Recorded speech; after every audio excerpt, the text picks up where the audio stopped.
Slow, very slow. This thing is so bothersome because if you just look at the crux of the matter, it's like mtu amekuja Kenya, akatuhamisha, akachukua ile space pali tulikuwa, and then 10 years down the road, watoto wake wanasema mutoke na muende. That's basically what's happening. Oof. That in a nutshell is what in fact has happened. Forget about what is happening. In a nutshell is what has happened. It's like, it reminds me of those ancestral land issues we have, Mm-hmm. Those of Yarelas who keep moving the fences. Like when grandpa started, the fence was, 4 acres out. And now you guys, your generation, the fence has gone in 4 acres. But they're still claiming that they didn't know the land was yours. But they're the ones who keep moving the fence. And that, in essence, is what has happened here. It's so sad that we even are sitting down and having this conversation. And to me, this, you can put this thing in the same context of our brothers in Ukraine. WhatsApp group, the same, except in this case, in one, it's like you can see for sure in an invasion. Alafu kuna ile plain outright, it's me, in fact, I'll call it terrorism. The South Africans, I think, nailed it. They really nailed it, and when they called it apartheid, they nailed that thing. They hit the nail on the head. Nobody wants to talk about it, and it's they called it also genocide. Correct. And they defined it legally. It not from emotions. They're like, you want us to use the law? We will use it.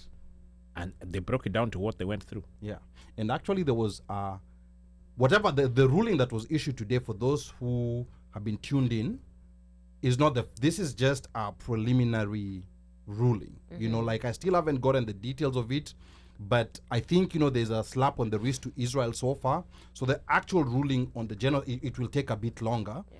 But I think South Africa, was my second favorite country in Africa after Kenya. But after what they've shown, South Africa, Kenya, I love you. But what South Africa has shown, in a world where they could get cancelled diplomatically and so many things could happen, they have short sense of purpose.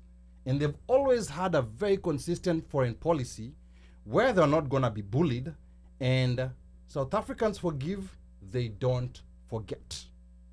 They don't forget. So they've been very consistent on this issue, like from the very beginning, and Arafat and Nelson Mandela knew each other. And maybe for people who don't know, like both Mandela and the great Bishop Desmond Tutu, those are the ones who referred to whatever is happening in Gaza as something similar to apartheid, or even, in fact, Desmond Tutu said it might even be worse. Mm-hmm. So South Africa has a very, a lot of depth in this, and this will just geopolitically, of course, this is something that is very risky for them, but geopolitically, it will put them in a very strong position.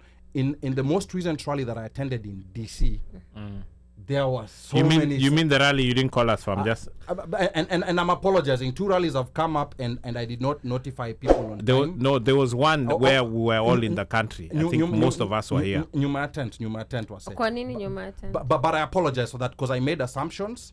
Because a lot of people are so fearful, and maybe I made assumptions that yes, maybe there are colleagues of mine who support this cause, but then because there's a lot of fear, because we're seeing people getting fired from their jobs, because IPAC is very powerful. We're seeing people getting fired from jobs. Give people the option to decide for themselves. I agree with you. Okay. That's what I should have done. I have some very close friends of mine who were seeing some of the posts that I was making, and they were very polite posts. I never make any inflammatory posts, and they were like, be careful. unaweza futwa job.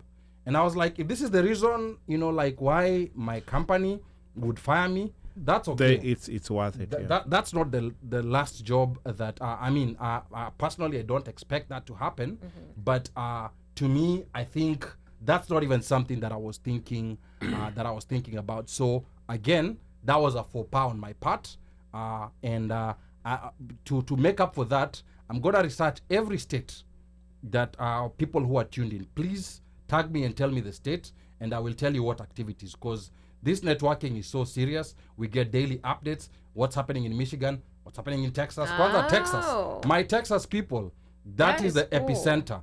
DC has the biggest protests because the DC protests have a lot of people who come from out of state here. But Texas, just the local mobilization is at another, it's at a whole different level. And Texas is also kind of like the epicenter of where, you know, like intellectual Islam from people who were born in America, the likes of Yasir Qadhi, Omar Suleiman. These are born Americans who understand the American system, and are, you know, like high Islamic scholars who give, you know, like valid positions on what people need to do and what they don't need to do. A couple of comments coming in before we go back to Omosh. Yes, I would love to make sure that you guys are part and parcel of the show. So, okay, I don't know how far I can go because this has been a long story, but I'm just going to start somewhere. Yeah. I'll start with Pablo. Hii list ni ya wale wako for or against, and I think it was more for people who are for ceasefire. Yeah. Then actually Slay did respond, said ceasefire. Then you did share that. Pablo says, can one use Washeke's coded phrases to question ChatGPT? We challenge you, Washeke. Okay. Kitu sielewi Slay ni kwa nini watu wanalazimishwa wasimame na Easy. Easy being now Easy is yule wa UFC. For those who know, they know. Yeah. AI is definitely biased. That's Washeke. Then Pablo, Easy sounds like himself packaging. Very funny. And then Washeke responds to Slay about kulazimishwa pesa. We know the truth now. You can't box society into supporting injustice. I'm going to say something about that afterwards. Maembe or maembe? What does that mean? I know, but lakini kuna, there are, hizo zinaitwa brackets ama zinaitwaje? These are not brackets. It's not bodmas. Parenthesis. Hiyo ni bodmas. Parenthesis. Whatever that is. People who know English, tell us what those are. No, greater code, than or less than. Code. Greater than or less than. No, that's not it. Slay, or probably could be. Slay, where does Kenya stand? What do people back home think? People who just came back, please let us know. Kenya ni pro easy. Omosh mwanike na pegs kabisa. Kwani Omosh tunongejwa nini sasa? Hapo maybe Slay confirm what we are talking about. Slay just missed me. It's okay, Slay. See me behind the tent. Slay says, Washeke, responding to Slay's question, brainwash Kenyans who worship in cults, support Easy. They have been praying and fasting for them. This is so wild. Tumekutag twice, please share.